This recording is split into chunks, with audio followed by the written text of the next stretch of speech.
maths শিকাম চাওক আপোনাৰ ওচৰত যদি 30 আছে যদি প্লাছ আৰু মাইনাছ আপুনি নাজানে আজি আপোনাৰ মই শিকাই দিম তো প্ৰথমতে আমি আজি প্লাছ আৰু মাইনাছ শিকিম আগতে আমি প্লাছটো শিকি লওঁ তাৰপিছত আমি মাইনাছটো শিকিম এতিয়া চাওক ইয়াত 30 আছে তো সেইকাৰণে আমি ইয়াত এটা গল বনাম আৰু ইয়াত 30টা মানে 3টা গল বনাম এতিয়া ইয়াত দুটা আছে মানে আমি তাৰপৰা দুটা কাটি দিম 1 2 কাটি দিলোঁ ন এতিয়া 1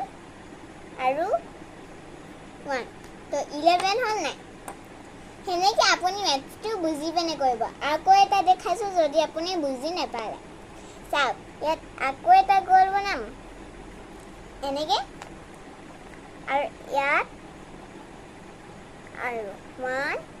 2 3 4 5 6 7